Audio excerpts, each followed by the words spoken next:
They told me there wasn't room in the car, not for me. But there was room for Kara's kayak and Brian's new cooler and Tracy's 3-tier wine rack. Somehow there's always room for what they want to bring, just never for me. I was folding my flannel pajamas when the group text came in. The ding startled me. I had been humming to myself, mentally double-checking my list: medication, reading glasses, peanut brittle for the grandkids, and Jim's old cabin journal. Everything was set. Then came the words, "Kara, hey mom, just a heads up, cars. A bit packed this year. Could you maybe take the Greyhound? It's only 2 hours. We'll leave the key under the mat." The emoji stung more than the message itself. That pathetic little row of hearts, as if a sprinkle of digital affection could disguise the sheer indifference in her voice. I stared at the screen, blinking for a moment. I considered calling her, maybe asking, "Are you serious, sweetheart?" But the words never left my lips. Instead, I typed what I always type when I feel that familiar ache of being unwanted. Me, of course. No problem at all. See you there. I placed the phone face down on the bed and sat beside my suitcase. I don't know how long I sat there, to be honest. Time feels like a rubber band at this age, stretching and snapping back in ways that don't make sense. The suitcase looked smaller now, useless even. Like I was packing for a visit I wasn't really invited to. Jim would have had something to say about that. He used to call me his North Star, the constant the whole family moved around. I guess stars fade eventually, or maybe people just stop looking up. Still, I finished packing. Made sure the Tupperware was sealed tight. I'd made Kara's favorite orange marmalade loaf the night before. I tucked it beside the crackers and dried apples. For a moment, I considered leaving it all behind. Just unpack, cancel the trip, pretend to be sick. But then I saw the journal. Jim's worn leather-bound notebook resting on my bedside table like it always did. I picked it up and held it close to my chest. The cover smelled like pine needles and old ink. "Comforting, solid," I whispered. "Guess it's just me and you this time." The next morning, I stood at the Greyhound station, the wheels of my suitcase clunking awkwardly against the cracked pavement. It was just after 8 a.m. The sun hadn't quite warmed the air, and my coat felt thinner than I remembered. Don't know one offered to help me lift my bag. Not the teenage boy with headphones. Not the young mother juggling her toddler and iPad. Not even the driver, who barely looked up as I climbed aboard. I found a window seat and settled in. As the bus pulled away, the city gave way to forest. Rows of tall trees flanked the highway like silent guards. I watched them blur past, there, leaves rustling in the breeze I couldn't hear. I thought about Jim, how he'd whistle when we drove this route. It's always the same tune, something gentle. I pulled his journal from my purse and opened to the page where he'd last written, "Cabins. Quiet today. Margaret brought pickles. Rain tomorrow. Kids built a fort." Felt like heaven. That was 15 years ago. Back when the cabin still echoed with laughter and muddy footprints, before everyone got too busy, before Jim's heart stopped in the kitchen one spring morning and I had to learn how to breathe without him. When the bus finally groaned to a stop near the gravel road, I was the only one who stood up. No one else was getting off here. Of course not. I heaved my bag down the steps and waved at the driver. He didn't wave back. The gravel crunched beneath my boots as I walked, half a mile uphill. The suitcase wheel jammed every few feet, catching on rocks and dirt. My hands ached. My back protested. But I kept walking. I always do. By the time the cabin came into view, our family's beloved hideaway tucked behind a wall of evergreens. My legs were trembling. I smiled until I saw it's a bright yellow Post-it note flapping in the wind stuck to the wooden doorframe. "Traffic's nuts. We'll be there tomorrow. Just make yourself at home tomorrow." They hadn't even left yet. I stood there for a long while, holding the handle of my suitcase, staring at that note like it might rewrite itself if I stared long enough, but it didn't single quotes T. eventually. I opened the door. The air inside was cold, musty, no firewood in the basket. No food in the fridge. Not even a folded towel or a fresh pillow on the bed. They hadn't prepared anything for me. I turned on the old lamp in the living room and sat on the couch. For a moment, I just stared at my hands, wrinkled, trembling. Strong, I made tea from the emergency stash in the cupboard. Ate crackers, sat by the unlit fireplace. No laughter, no grandkids rushing in, no Kara offering wine, no Brian teasing me about bringing so many blankets. Just silence and the ticking of the clock. Jim hung on the wall the year Lily was born. They said they'd see me there, but they weren't really looking. They think the bus ride was the inconvenience, but the hardest part wasn't the ride. It was arriving before anyone even started to miss me. That's the thing no one tells you about being a mother. You can give your children the very skin off your back and still be seen as extra baggage when the trunk starts to feel tight. The first night alone in the cabin was hollow, not sad, not even lonely. It's just hollow, like someone had scooped the warmth out of the place and left only the walls. I kept my coat on while I unpacked. The fireplace was empty, and there wasn't so much as a matchstick left in the tin by the hearth. They hadn't prepared for anyone to arrive early, certainly not their mother. And they hadn't asked if I needed help getting up here or if I'd be okay walking the half-mile gravel road with a bad knee. I didn't even think to ask them to. That's how deep it runs, this quiet surrender we mothers carry. Always grateful. To be included, never wanting to inconvenience anyone, even as they push us further from the center of their world. I boiled some water using the rusty old kettle and made myself a cup of weak tea. I found a few stale biscuits tucked behind a cereal box in the cabinet and nibbled them slowly, like they were something sacred. And then I sat. Jim's old flannel was folded on the edge of the sofa. It's just where I had left it the last time I came. Alone, I pulled it over my shoulders and sank into the cushions, the fabric still smelling faintly of pine and wood smoke. If I closed my eyes hard enough, I could almost hear him in the kitchen again, humming that tune, the same one he used to whistle during long drives. Your rhythm keeps me steady, he'd once told me. But now, the rhythm was broken. I opened his journal again. I didn't plan to write, not yet, but just seeing his handwriting brought some small comfort. July 18th, storm coming. Margaret's peach cobbler might be the best thing I've ever tasted. Don't tell her, though. She already knows. I smiled despite myself. I could still hear him say that in that low, teasing voice.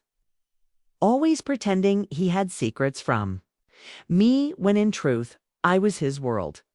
That night, I slept under 3 mismatched quilts in the guest room. The heating hadn't kicked in properly yet, and the wind howled through the cracks in the windows like it was mourning something too. I didn't dream. Or maybe I did, but nothing stuck by morning. When I stepped outside just after dawn, the air was sharp, cold, clean, and biting, the kind of air that wakes you up from the inside out. The trees swayed above, shedding golden leaves that tumbled like memories onto the gravel path. I stood there alone in that silence. No cars, no chatter. No grandchildren racing up the porch like they used to. I could feel the weight of my own breath. Then I saw the hill. The narrow path still existed, half overgrown now, winding through the woods up to the old guest cabin Jim and I built before Lily was even born. It was supposed to be for visitors, friends, maybe even for one of the kids when they were older. But no one ever used it. It's too far from the Wi-Fi, I guess. And suddenly I knew what I was going to do. It was a slow climb. My knee ached, and I had to stop twice to catch my breath. But I made it. And when I pushed open that weathered door, something inside me shifted. The guest cabin hadn't been touched in years. But it was mine. Hours dust lay thick across the windowsills. The furniture was covered in sheets, but underneath it was all just as we left it. Cozy, simple, warm in spirit, if not in temperature.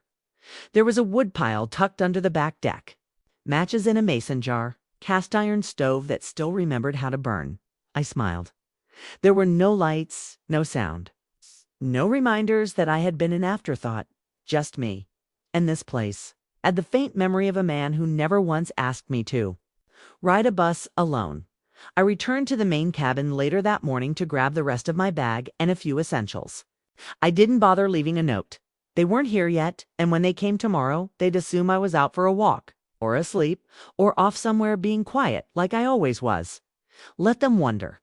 Let them fill the silence with excuses. I'd be just up the hill, alive, comfortable, and finally unseen in a way that felt like freedom instead of rejection. As I walked back toward the guest cabin, I caught a glimpse of myself in a window pane. Wind-blown hair, flannel wrapped tight. Journal pressed to my chest. I looked like a woman who had finally remembered herself. The crunch of tires on gravel was the first sound that broke the morning calm. I didn't rush to the window. I didn't peek through the curtain like I used to, eager to see who hugged first, who smiled widest, who forgot to help with the bags. I just sat there, cross-legged on the old braided rug, stirring a pot of oats on the stove. The guest cabin smelled like cinnamon and pine, and I smelled like peace. Down below, they were piling out of their SUVs, laughter, the thud of trunks opening, the too loud greetings.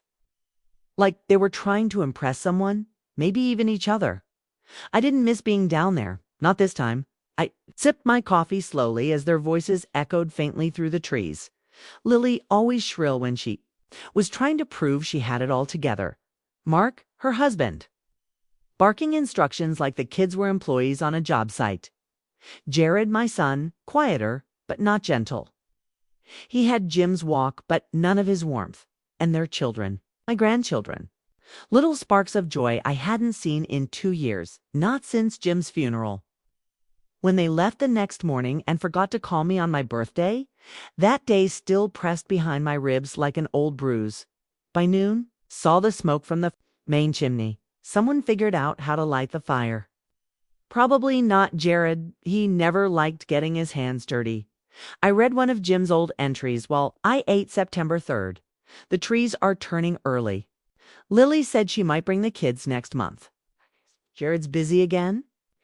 Margaret's baking bread she won't eat, just so the house smells like home. That entry was 3 years old. I remember that day well. I remember the way Jim held my hand. That evening, even though we didn't speak, he just looked out the window and smiled like he could already. See the grandkids arriving? But they didn't come that year. They never called, and Jim never asked why. By mid-afternoon, they were settled. I could hear the faint hum of music, the clink of bottles. Laughter casual, careless. Still no one noticed I wasn't there. Not a single knock on the guest cabin door, not even a message. It wasn't until the second day that Lily mentioned it. I heard her from the path. Walking with Mark. Where is she, anyway? She asked, sounding annoyed like I'd misplaced myself just to inconvenience her. I didn't know, Mark said. She'd probably went for one of her weird nature walks. You know how she gets? Weird. That's what I had become in my own daughter's mouth. A weird woman who gave her body, her youth, and the best years of her life, and now barely merited a search party. But I didn't go down. I didn't wave. I didn't try to remind them that I existed. Instead, I picked up a pencil and began writing, not in Jim's journal, but in the fresh one I'd bought myself before the trip. Day 2, they are here. I am here. But I am no longer waiting to be seen. And for the first time in a long while, I meant it. That night, I lit candles instead of flipping a switch. I cooked stew over the stove. I ate slowly, alone, in peace. I didn't cry, not even once. The power of invisibility when claimed, instead of feared, is something fierce, something holy. I imagined them sitting down for dinner, all 5 of them talking over each other, forgetting to set a place for me, assuming I was fine or gone or around here somewhere. Let them guess. Let them wonder if the guilt would crawl into their throats like smoke. I wasn't angry. I was just done performing gratefulness for scraps of attention. Later, before sleep, I watched the main house from the hill. The porch light flickered once. A shape moved through the kitchen. Maybe Lily. Maybe one of the kids getting a snack. They'd survive the weekend without me. But something told me they wouldn't forget this absence.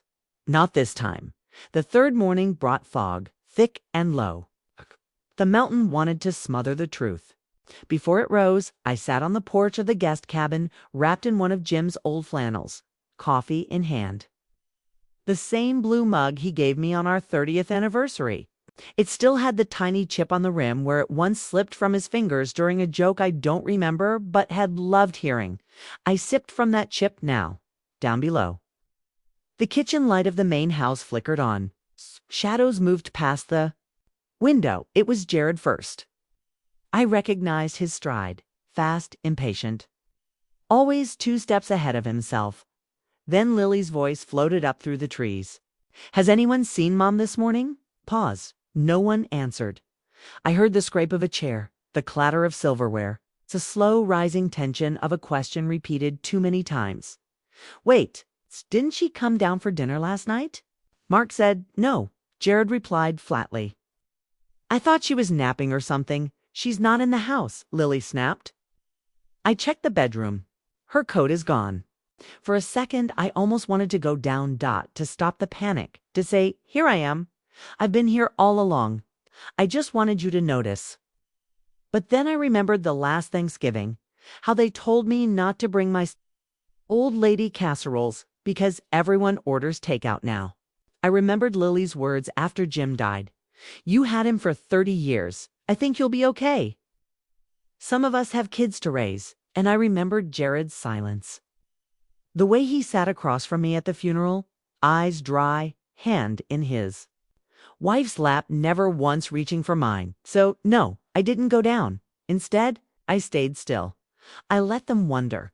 I let them feel the discomfort of not knowing where I was or why. "Maybe she went to the market in town," Mark suggested. "It's at 7 in the morning, without her phone." "Maybe she needed space," Jared finally muttered. "From us." Lily asked, her voice shrill. I smiled into my coffee. Let that idea sit with them, let it sting a little. By noon, Lily came up the hill. I heard her before I saw her. That hurried. Performative stomp she always did when trying to prove she was busy or justified or in charge. I didn't rush to open the door. I let her knock twice. Then I opened it. Slowly, holding a book like I hadn't noticed the noise. "Ah, there you are," she said, pushing past me before I could answer. "We've been worried." I looked at her hair, perfect, phone in hand, manicured nails tapping against the back of it like a metronome of anxiety. "Worried?" I asked quietly. "You've been here 3 days." She blinked. "Well, I mean, we just assumed that I'd come when called." I finished. Lily's mouth opened, but nothing came out. I didn't yell. I didn't cry. I simply said, "You all treat me like the furniture in that house. Useful, quiet, expected, but invisible. I'm done sitting silently in the corner of my own life." She stared at me, stunned maybe, or finally seeing me clearly for the first time. "Mom, we didn't mean you never mean Lily. That's the problem." She'll look like a child then. A little girl with a scraped heart, suddenly unsure how to defend herself. I didn't coddle her. I simply pointed to the door. "You can go now. You found me." That should satisfy the concern quota for the weekend. She didn't argue. She left. And I closed the door behind her without watching her walk away. Later that evening, Jared texted, "Didn't know you were staying up there. Thought you'd be in your room. You okay?" I didn't reply. Let him sit with the silence for once. Let him ache in the quiet the way I had that night. I slept better than I had in years. And in the dream that came, Jim was there, smiling, proud and quiet. He didn't need to say anything. His silence for once was filled with respect. 3 nights in, and the silence had begun to turn into whispers. Polite ones, then sharp ones. Then came the most bitter kind, performative kindness, wrapped in quiet judgment. They invited me to dinner, not out of love, not out of remorse, but out of obligation. Like I was a fragile porcelain heirloom, they suddenly realized. Might still hold some value. Lily knocked on my door again, this time all smiles, her voice artificially sweet. We have a reservation tonight at that new Vineyard Bistro by the lake. Thought you might want to come. It's very upscale, but they have vegetarian options." Her eyes drifted to my old cardigan like it offended the ambiance she was picturing. Looked at her without smiling. "You sure I won't embarrass you?" She flushed. "Don't be like that, Mom. I said nothing." She didn't apologize. She just adjusted her scarf and said the name of the restaurant like it was a password to some secret club. La Cigna Noir. The Black Swan. Fitting. Dash. We drove in silence. I sat in the back seat like a forgotten handbag. Mark complained about the wine prices before we even stepped inside. Jared and his wife whispered the whole way to the table something about a silent investor who might show up. Lily, of course, took photos of the menu for her story before reading it. When the waiter approached, no one looked at me. They barely noticed when I ordered a glass of the 1989 Chateau Margaux, the most expensive bottle on the list. Lily blinked. "Mom, you're not actually ordering that, are you?" I tilted my head, slow and calm. "Why not? It's a special occasion." "What occasion?" Jared asked, brow raised. "The occasion," I said softly, "where I stop letting anyone tell me who I'm allowed to be." The wine came dark and rich, like memory. The sommelier poured, eyes flickering toward my children as if waiting for a challenge. None came. Lily laughed nervously and changed the subject. Mark's wife tried to talk about real estate. No one. Asked how I was. No one asked what I'd been doing all these years since Jim died. But they were happy to let me pick up the wine. When the check came, Jared reached for it. I put a hand over his. "No," I said, "I've got it." He blinked. "It's over $1,000, and I can afford it." I let the sentence hang in the air like perfume. "How?" "Because while you were all busy ignoring me, I was building a second life." Lily frowned. "What are you talking about?" I smiled. "I invested the insurance, doubled it, took classes, bought into 3 companies. One of them owns this restaurant." Mark laughed like it was a joke. "Wait, you invested?" "Yes," I said. "Me, the woman you thought needed help logging into Facebook." They all stared. Forks paused midair. Jared's wife actually lowered her wine glass. Even the waiter who overheard straightened up. "I'm not just someone who makes mashed potatoes and disappears when the grandkids scream." I said, "I have a name. I have power. And I just paid for your truffle risotto and overpriced duck." When we left, the manager walked over and shook my hand. "Always an honor to have one of our investors dine with us," he said warmly. Lily's mouth parted. Jared looked like he'd swallowed a lemon. No one spoke on the ride back. And, I rolled down the window and let the mountain air fill my lungs the day after the vineyard dinner. The tone changed. They stopped pretending I was invisible and started treating me like a stranger. They couldn't quite figure out. Lily hovered like a nurse in a high-end ward, trying to gauge if I was sick or dangerous. Jared tried to talk business with me over breakfast. Even Mark, who barely knew how to speak without sarcasm, asked what kind of diversified holdings I had. They thought I'd crack, that I'd stutter or make up some old lady nonsense, that the wine was a fluke, a flailing power play, so I just smiled and flipped another page in my financial journal. They didn't realize they had raised a woman who cooked dinner every night for a man who never said thank you and still had time to teach herself stock patterns after midnight. They underestimated quiet women like me. Dinner that night was supposed to be a family affair. A long table on the back deck, wood-fired salmon, their kids running around with buttered fingers. And of course, the infamous adults table. The head of the table was always Jim's seat. After him, 'twas Jared's. No one ever said it, but everyone assumed. I was usually in the kitchen, plating, watching through the screen door while they clinked glasses and talked about things that women like me couldn't understand. Not tonight. I wore a dark navy wrap dress and a gold necklace. Jim gave me in 1982 the only sincere gift he ever bought me. When I stepped outside, They were already seated except for one chair, the head. I walked past Lily, without speaking, pulled out the head seat and sat down. You could have heard a mosquito land on the wine glass. Mark blinked. Mama Dread usually sits there. Then Jared can find another seat. There are plenty. Lily's lips parted to say something, then didn't. Jared looked at his wife, then me. What's going on with you? He asked.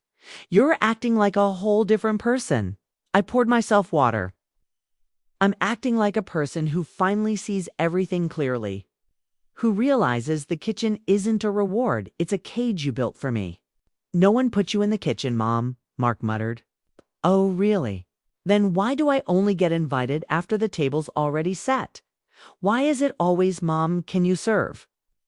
But never, Mom, can you join? No one answered. Even the children went quiet, sat in that kitchen for 30 years. I said, my voice low. Wiping dishes while you all laughed without me? Do you know what it's like to raise people who forget you're a person? They looked down, I looked up. No, I'm not going back to the kitchen, and I'm not apologizing for sitting here. This is my house too. My family, my blood. And if anyone doesn't like it, the driveway is long and empty. I'm sure they know the way out. For a full minute, no one moved. Then something unexpected happened. Lily, my polished. Judgmental Lily lifted her glass. To Mom, she said softly, for making a point. Without ever raising her voice, they all followed. To Mom.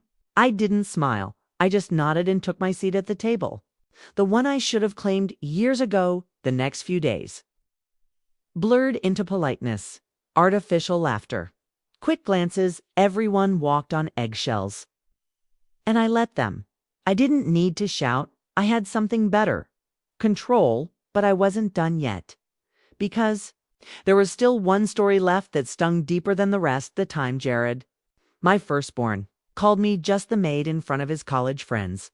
It was 15 years ago. He had brought home a group of clean-shaven, cocky finance interns from Yale. I remember the way they eyed the furniture, the dust, the TV. Like they were slumming it for the weekend.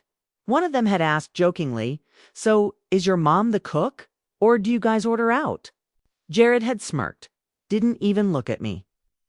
She's the live-in help, won't leave. They laughed. And I stood in the doorway holding a tray of lemonade, face burning, heart sinking, they thought. I didn't hear, but I heard every word. And now, I was about to make sure they remembered me. I called my assistant from the balcony while they were all at brunch. Yes, my assistant. A sharp, brilliant woman named Danielle I hired 2 years ago when my investments began multiplying. Danielle, do me a favor. Pull up the employee files from Stratstone Capital. Yes, ma'am. Filter for the following names. I listed them, the same boys from that long-ago weekend, now grown men. 2 of them were mid-level analysts. 1, a junior manager. All of them working under the private fund.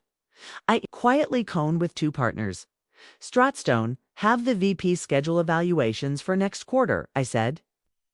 I want to see who's dead weight. And flagged the name. I paused.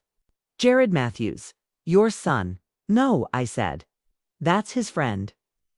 The one who laughed the loudest. Danielle didn't ask questions. She never did. That night, the fire pit crackled as the family drank cider under the stars. Jared was scrolling on his phone, then froze. Weird Matthews just texted me. Says his team got hit with sudden evaluations and that corporate is digging deep. He snorted. Guess somebody upstairs is mad. I sipped my drink, didn't blink. Maybe someone downstairs is finally paying attention, I said. He looked at me strangely. I smiled, cool and still. You never really knew what I was capable of, I added. And that's what makes it so easy for me to move pieces. Before anyone sees the board, they stared again, the kids, the spouses. Even the fire seemed too quiet. Because in that moment, they finally realized I wasn't playing the role anymore. I was writing it. I always cried too much, apparently. If I shed a tear, Jim would sigh like I'd ruined his whole day. If I raised my voice, Jared would mutter, "Here we go again." If I asked about our bank accounts, Mark would laugh and say, "Don't worry, your pretty little head." Money, they believed, was a man's language. And I was too emotional to understand its grammar. But emotion, my dear, is power if you know how to use it. I started small, back when Jim still walked around with his chest puffed like a rooster. I noticed the mail. Statements from accounts I wasn't listed on, business cards from firms I'd never heard of. So I started researching every night while he snored beside me. I opened my laptop and read. I studied compound interest, REITs, ETFs, angel investments. I watched $10 bills grow into thousands in simulation platforms.